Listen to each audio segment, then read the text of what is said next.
Hello friends, happy independence day to all of you. आज हम पढ़ने जा रहे हैं 15 अगस्त के current affair. Without wasting our time हम लेक्चर स्टार्ट करते हैं। 50 वेजिटेबल क्लस्टर। देखो दोस्तों, सरकार अब 50 वेजिटेबल क्लस्टर बनाने जा रही है उन सिटियों में,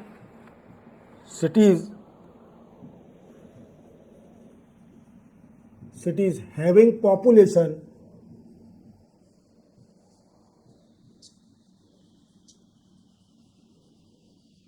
ऑफ 20 लाख। जिस भी सिटी की 20 लाख पॉपुलेशन होगी वहां पर वेजिटेबल क्लस्टर बनेगा। क्या बनेगा? वेजिटेबल क्लस्टर बनेगा। अब ये होता क्या वेजिटेबल क्लस्टर? सर ये बताइए। देखो, आप जानते हो दिन प्रतिदिन वेजिटेबल की प्राइस बढ़ते जा रही है, सब्जियों की प्राइस बढ़ते जा रही है अननेसेसरी। उसके कई सारे फैक्टर हैं। सबसे बड़ा फैक्टर क्लाइमेट चेंज, दूसरा factor involvement of middle man का इन्वॉल्वमेंट। आप जानते हो कि किसानों से वेजिटेबल सस्ती खरीदी जाती है, देन आफ्टर इसको महंगा बेचा जाता है मिडिलमैन के द्वारा। जैसे 10 रुपये की कोई वेजिटेबल खरीदी और उसको मिडिलमैन बेचता है 20 रुपये की, तो वो डबल पैसे कमा रहा है इसके लिए। समझ रहे हो आप मेरी बात को? तो मिडिलमैन का इन्वॉल्वमेंट, और दूसरा है क्लाइमेट चेंज और reducing the production of the vegetable, reducing the production of vegetable in India. That is also a major reason of increasing the price of vegetable in India. जैसे आप जानते हो कि अभी NSO का डेटा आया था, नेशनल स्टैटिस्टिक्स ऑफिस का डेटा आया था, जिसमें बोला था कि food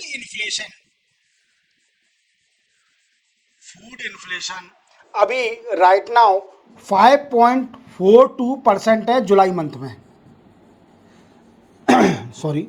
July month of 2024। Clear? और ये 13 मंथ के बाद इतना कम आया है, 13 मंथ के बाद इतना कम आया फूड इन्फ्लेशन। बट वेजिटेबल की प्राइस तो अभी भी हाई है। क्या है दोस्तों? वेजिटेबल की प्राइस अभी भी हाई है, बट इसको कंट्रोल करने के लिए, जो प्राइस की वॉलेटिलिटी हो रही है उसको कंट्रोल करने के लिए सरकार 50 वेजिटेबल क्लस्टर बनाएगी। और इसका एम क्या होगा? Aim to curb the high price of vegetable and help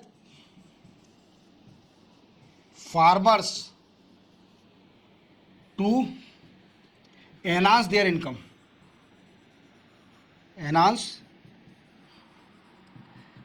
income, फार्मरों की इनकम बढ़ाने के लिए, मिडिलमैन को रिड्यूस करने के लिए, कर्व करने के लिए कि मिडिलमैन बीच में ना आए। क्योंकि क्या होता है, मिडिलमैन का बड़ा ही रोल है आजकल। जिसको हम मिडिलमैन बोलते हैं, आड़तिया भी बोल सकते हैं हिंदी में। वो क्या करती हैं कि किसानों से 10 रुपये की फसल खरीदती है, मीन्स वेजिटेबल 10 रुपये की, मान लीजिए एग्जांपल दे रहा हूँ, कि जो किसानों से 10 रुपये की चीज़ खरीदी और उसको मार्केट में 20 रुपये की बेचती है, तो बेनिफिट कितना हुआ? किसको बेनिफिट होगा? किसान को तो होगा नहीं। बेनिफिट किसको होगा? मिडिलमैन को। तो उसको भी कंट्रोल करने के लिए अब सरकार ये 50 वेजिटेबल क्लस्टर है, ये ओवर 5 ईयर, 5 साल में बनाएगी।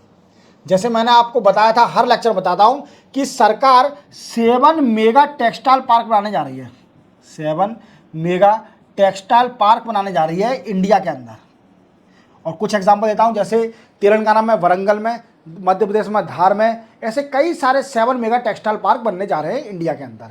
अब ये क्या करेंगे?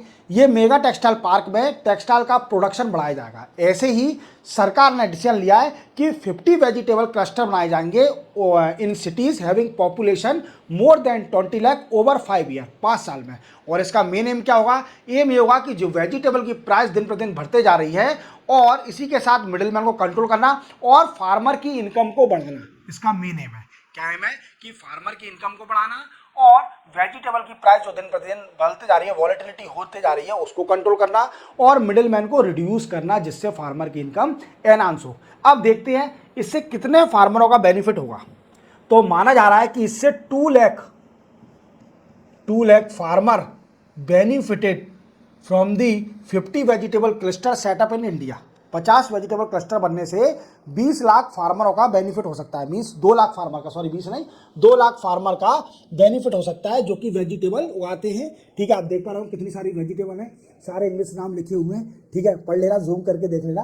ठीक है, अब क्या है दोस्तों, अब 2 लाख बेनिफिट। अब इसके लिए क्या होगा कि पब्लिक प्राइवेट पार्टनरशिप से डील करी जाएगी। गवर्नमेंट क्या करेगी, पीपीपी मॉडल का यूज करेगी, पब्लिक प्राइवेट पार्टनरशिप का मॉडल यूज करेगी, जिससे क्या होगा कि प्राइवेट इन्वेस्टरों को एनकरेज करा जाएगा, बोला जाएगा कि आप वेजिटेबल क्लस्टर बनाइए सिटियों में, जिससे क्या होगा कि बेनिफिट किसको होगा, जो लोकल लोग होंगे। और दूसरी बात, इसमें एक और बात, जो फूड प्रोड्यूसिंग ऑर्गेनाइजेशन है, फूड प्रोड्यूसिंग ऑर्गेनाइजेशन एफपीओ,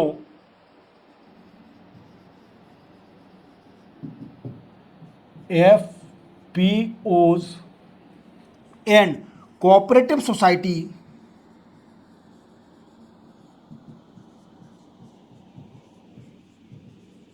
इनकी भी मदद करी जाएगी, जिससे ये प्राइस की वॉलेटिलिटी हो रही है वेजिटेबल की, उसको कंट्रोल किया जा सके। समझ रहे हो आप मेरी बात को। अब ये रीज़न क्यों लिया है, ये डिसीजन क्यों लिया है? देखो, आप जान रहे हो कि सारे डिसीजन, हमारे देश का डेवलपमेंट रुका हुआ है सिर्फ ओनली इन्फ्लेशन के कारण, महंगाई के कारण ना कुछ भी हो पा रहा है, क्योंकि महंगाई इतनी है, लोगों को बड़ी दिक्कत हो रही है, कॉमन मैन को बड़ी दिक्कत हो रही है। इस वेजिटेबल की प्राइस एनहांस होने के कारण जो कॉमन लोग हैं उनको बड़ी ही दिक्कत हो रही है। तो इस चीज़ को कंट्रोल करने के लिए सरकार क्या कर रही है, 50 वेजिटेबल क्लस्टर बनाएगी।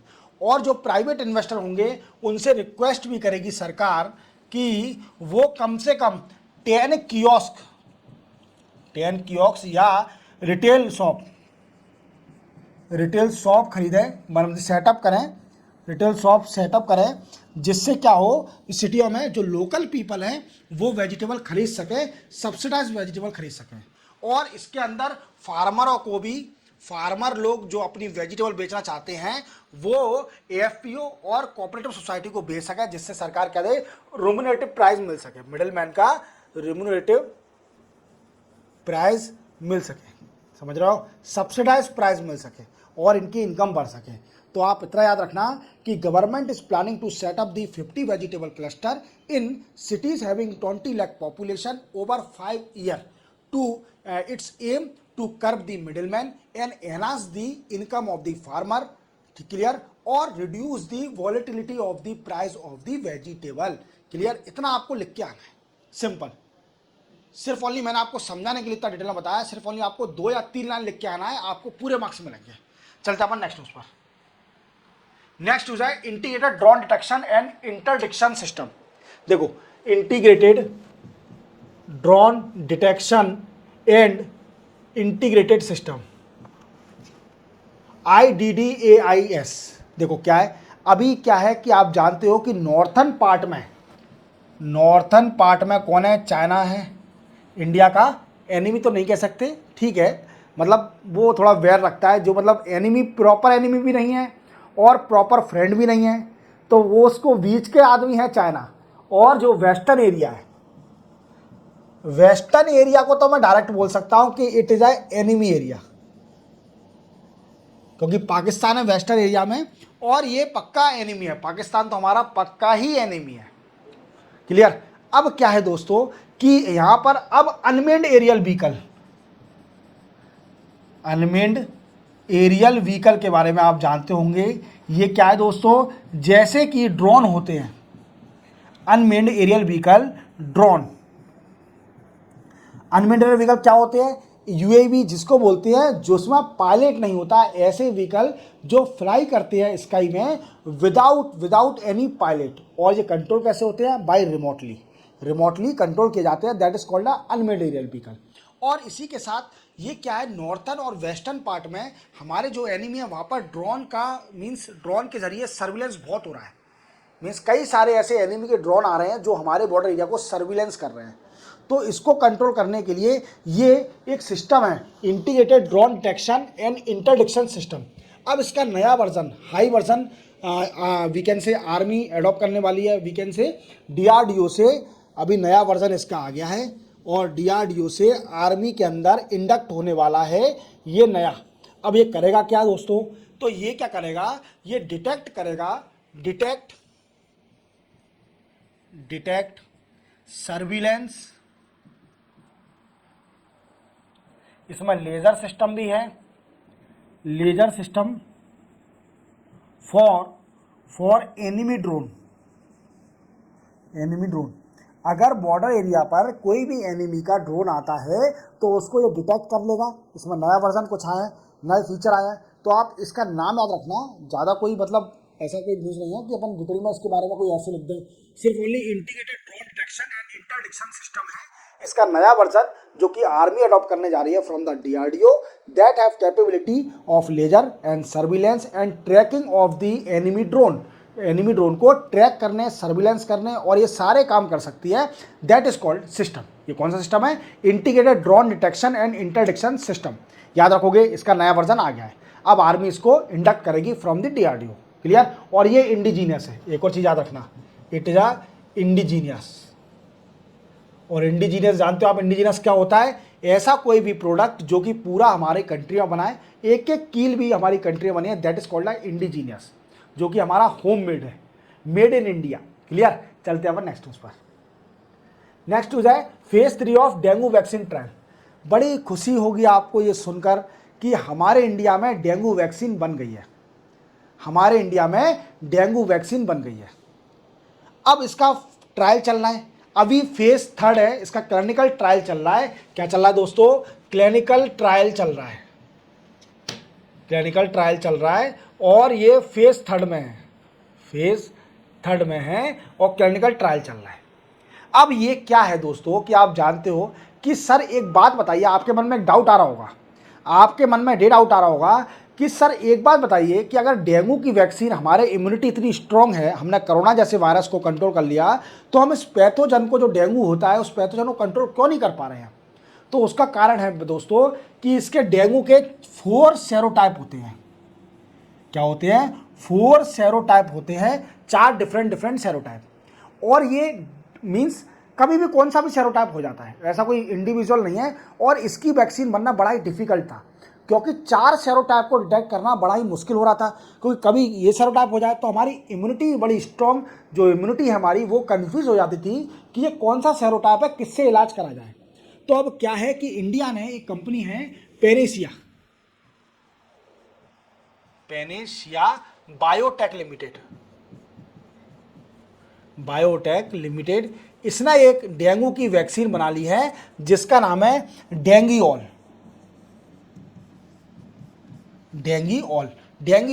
ये अगेंस्ट 4 सेरोटाइप, चारों सेरोटाइप के लिए वैक्सीन है डेंगीऑल। आप जानते हो कि डेंगू बड़ा ही घातक बीमारी है। डेंगू बड़ी घातक बीमारी और कई सारे इससे मीन्स मृत्यु हो जाती है, मोर्टेलिटी हो जाती है हमारे इंडिया में। तो डेंगू से बचाव के लिए इंडिया ने अपनी खुद की वैक्सीन बना ली है, पेनेसिया बायोटेक लिमिटेड ने, जो कि बनाई है कब, और इसका 3rd ट्रायल चल रहा है। अब मैं फिर से आपको बताता हूँ कि डेंगू की वैक्सीन आ गई हमारे इंडिया में, जिसका नाम है डेंगीऑल, और ये पेनेसिया बायोटेक लिमिटेड ने बनाई है और इसका 3rd फेज चल रहा है। और ये चारों 4th सेरोटाइप के लिए इफेक्टिव होगी। तो आप सुन के बड़े खुश होंगे कि डेंगू की वैक्सीन भी आने वाली है हमारे इंडिया में, और ये वैक्सीन इंडिजीनियस है। और इंडिया में ही बनी है, जो इंडिया की कंपनी है पेनेसिया बायोटेक लिमिटेड, इसने ये बनाई है वैक्सीन। और इसका 3rd फेज ट्रायल चल रहा है अभी। अगर जैसे ही सक्सेस हो जाएगा 3rd फेज, और देन आफ्टर ये मार्केट में आएगी। और ये चारों सेरोटाइप, जो 4 सेरोटाइप है डेंगू के, वो सबके लिए इफेक्टिव होगी। तो बड़ी खुशी की बात है, अब डेंगू से इलाज हमें मिल गया है। क्लियर? चलते हैं नेक्स्ट उस पर। स्मॉल सैटेलाइट लॉन्च व्हीकल, देखो SSLV, आप जानते हो, मैंने आपको कुछ टाइम पहले न्यूज़ बताई थी इसके बारे में कि new space India limited,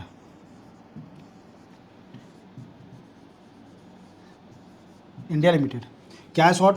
NSIL, new space India limited. ये क्या है? इसरो की कमर्शियल आर्म है।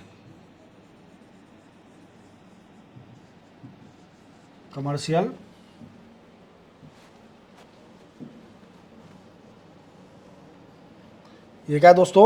इसरो की कमर्शियल आर्म है new space India limited. Means अगर किसी भी कंट्री को, अगर किसी प्राइवेट ऑर्गेनाइजेशन को स्मॉल सैटेलाइट लॉन्च करना या कोई सैटेलाइट लॉन्च करवानी है तो उसको डील करनी पड़ेगी इसरो की कमर्शियल आर्म से, जो कि न्यू स्पेस इंडिया लिमिटेड है। क्लियर। अब क्या है दोस्तों, मैंने आपको कुछ टाइम पहले न्यूज़ बताई थी कि एक नेपाल की सैटेलाइट है, नेपाल ने एक सैटेलाइट बनाई है जो कि स्मॉल सैटेलाइट है, वो लॉन्च करेगी और इसने एक मोमेंडम ऑफ अंडरस्टैंडिंग साइन किया है with a new space India limited के साथ, और उस सैटेलाइट को लॉन्च करेगी। क्लियर। और वो एक अर्थ ऑब्जर्वेशन सैटेलाइट थी। अब क्या है, मैंने आपको कुछ टाइम पहले एक और न्यूज़ बताई थी कि 15 अगस्त को हमारा इसरो का बर्थडे है, हमारे इसरो का बर्थडे है। बर्थडे मतलब एनिवर्सरी है 15 अगस्त को, क्योंकि ये 15 अगस्त ऑफ 1969 में सेटअप हुई थी इसरो। और इसी दिन ये एक सैटेलाइट लॉन्च करने जा रहे हैं आज, अर्थ observation satellite 08, earth observation satellite 08। अब ये सैटेलाइट लॉन्च करी जाएगी SSLV, मीन्स कौन सा रॉकेट यूज करा जाएगा, small satellite launch vehicle, small satellite launch vehicle, small satellite launch vehicle. ये लॉन्च इसके जरिए EOS 08 लॉन्च की जाएगी। ये स्मॉल सैटेलाइट है क्योंकि, और ये SSLV अगर कोई भी सैटेलाइट लेस देन 500 kg की होती है, ये सैटेलाइट लॉन्च करने के लिए कैपेबल है। ये व्हीकल इस सैटेलाइट को लॉन्च करने के लिए कैपेबल है। मींस अगर किसी सैटेलाइट का वेट 500 kg तक है तो ये स्मॉल सैटेलाइट लॉन्च व्हीकल उसको लॉन्च करने के लिए कैपेबल है। अगर फिर और ऊपर है, इसका वेट और ज़्यादा है, तो फिर PSLV ले आओ, GSLV ले आओ। ठीक है। अभी जो स्मॉल सैटेलाइट है EOS 08, ये सैटेलाइट को लॉन्च किया जाएगा क्योंकि ये स्मॉल सैटेलाइट है। क्लियर। तो स्मॉल सैटेलाइट लॉन्च व्हीकल के बारे में थोड़ा जान लेते हैं हम। स्मॉल सैटेलाइट लॉन्च व्हीकल ये क्या है दोस्तों, ये 4 स्टेज लॉन्च व्हीकल है, 4 स्टेज लॉन्च व्हीकल। और 4 स्टेज लॉन्च व्हीकल क्या है इसमें कि 3 स्टेज तो इसके जो स्टार्टिंग के हैं वो हैं सॉलिड फ्यूल, और जो लास्ट वन है वो है लिक्विड फ्यूल। क्या है दोस्तों, लिक्विड फ्यूल। और ये लिक्विड फ्यूल यूज करा जाएगा to correct the velocity of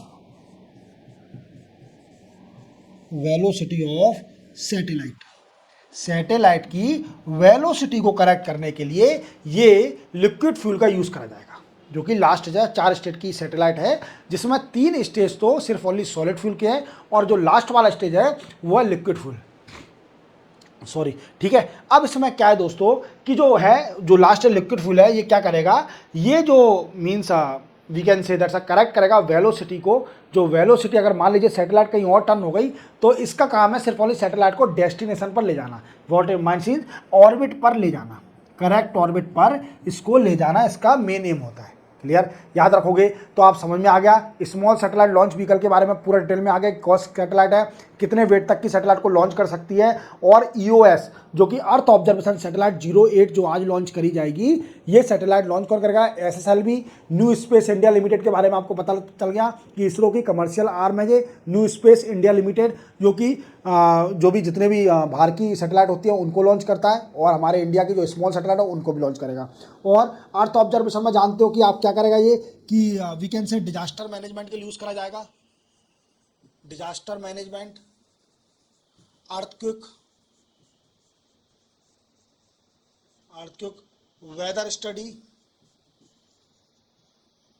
study और वॉल्केनिक एक्टिविटी कहीं भी हो रही होगी, that is also study by EOS 08, earth observation satellite 08। याद रखोगे। चलते अपन नेक्स्ट उस पर। नेक्स्ट हो जाए न्यू रामसर साइट। आप जानते हो रामसर साइट क्या है। देखो, एक बार 1971 में रामसर कन्वेंशन आया था। अब रामसर क्या है, पहले तो रामसर जान लीजिए, ये एक सिटी है, सिटी इन ईरान के अंदर सिटी है, जो कि 1971 में यहाँ पर बड़े बड़े लीडर जो कि वर्ल्ड के लीडर थे, उन्होंने एक रामसर कन्वेंशन साइन किया, रामसर कन्वेंशन साइन किया, जो कि कन्वेंशन क्या है, इसका एम क्या होगा, एम टू प्रोटेक्ट और कंजर्व वेटलैंड एरिया को बचाने के लिए, कंजर्व करने के लिए ये रामसर साइट का कन्वेंशन साइन हुआ था ईरान के अंदर इन 1971। कब हुआ था? 1971 में रामसर कन्वेंशन साइन हुआ था टू प्रोटेक्ट और conserve the wetland site. Clear? Wetland site को कंजर्व करने के लिए। अब क्या है दोस्तों, कई सारी इंटरनेशनली रिकॉग्नाइज, इसमें कई सारी साइट हैं, वर्ल्ड में कई सारी साइट है, रामसर साइट बनाई जाती है और उनको प्रोटेक्ट किया जाता है। और देखा जाए तो अभी इंडिया में 3 साइट रामसर साइट बन गई हैं। अब कौन कौन सी बन गई है तो उसके बारे में हम जान लेते हैं। नंजा रायन, पहली है नंजा रायन और खाजू वैली इन, ये दोनों साइड तमिलनाडु में, मीन्स 2 साइड तमिलनाडु की बनी है। एक है नंजा नारायण मीन्स नंजा रायन और खजू वैली, ये साइड बनी है तमिलनाडु की। 2 साइड रामसर साइड बनी है। और एक बनी है एमपी की जिसको हम बोलते हैं तवा रेजोवर। क्या बोलते हैं? तवा रेजोवर। तवा नदी है मध्य प्रदेश के अंदर, मध्य प्रदेश साउथ में देखोगे तवा रिवर है। और ये तवा रिवर जो है, इसका रेजोवर को रामसर साइट कन्वेंशन जो मध्य प्रदेश में है, इसको 3 साइड बन गई है मध्य प्रदेश, ये 3 साइड बन गई हैं रामसर साइट। अब इसी के साथ देखा जाए तो कितनी साइड हो गई है इंडिया में रामसर साइट, तो आप याद रखना, ये क्वेश्चन आता है कि इंडिया के अंदर अभी राइट नाउ 85 साइड हो गई है रामसर साइट। और देखो कितनी सारी साइड है, इनको जूम करके देख लेना, ठीक है, कहाँ पर है।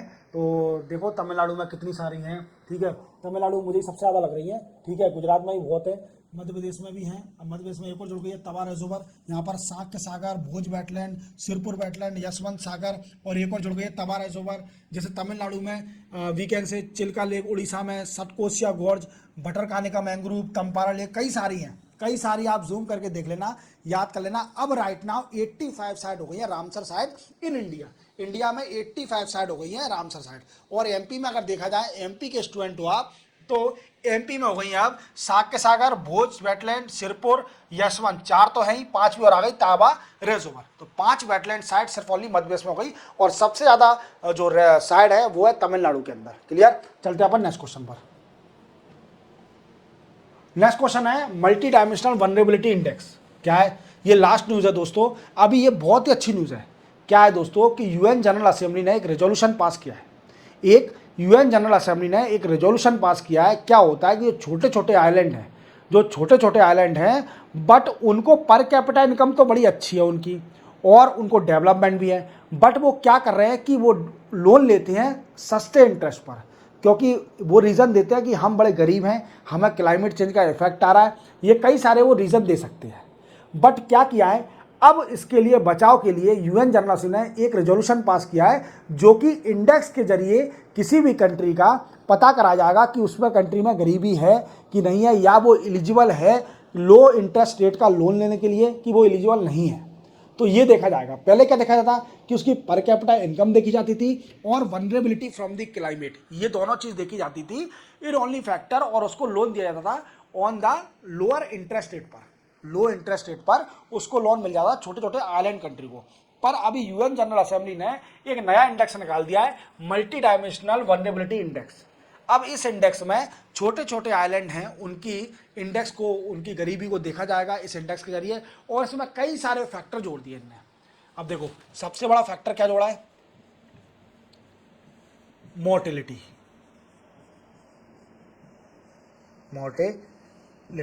Of children under 5 year, second क्या है दोस्तों, सेकंड है इसका क्लाइमेट इफेक्ट। तीसरा है डेमोग्राफिक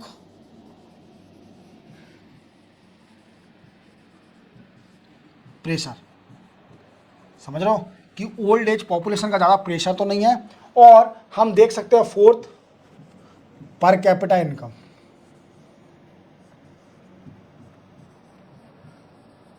और ईटीसी, कई सारे फैक्टर हैं। अब इस फैक्टर को देखते हुए multi dimensional we can say vulnerability index में आइलैंड कंट्री, जितनी भी आइलैंड कंट्री है, छोटे छोटे आइलैंड कंट्री है, उनको लोन दिया जाएगा on the issue of after looking the multi dimensional vulnerability index के अंदर उसके जितने भी फैक्टर हैं उसको स्टडी करा जाएगा आइलैंड को। देन आफ्टर डिसाइड करा जाएगा कि ये आइलैंड कंट्री एलिजिबल है to get the loan on a low interest rate पर। तो समझ में आ गया। तो ये याद रखना, मल्टी डायमेंशनल वल्नरेबिलिटी इंडेक्स को याद रखना। ये यूएन जनरल असेंबली ने रेजोल्यूशन पास किया है और नया इंडेक्स बनाया है। यूएन जनरल असेंबली ने एक रेजोल्यूशन पास किया है और एक नया इंडेक्स बनाया है, मल्टी डायमेंशनल वल्नरेबिलिटी इंडेक्स। इसी के साथ 15 अगस्त के करंट अफेयर दोस्तों कंप्लीट होते हैं। चैनल को सब्सक्राइब और बेल आइकन प्रेस करना मत भूलना। मिलते हैं हम कल 16 अगस्त को नए करंट अफेयर के साथ। तब तक के लिए जय हिंद।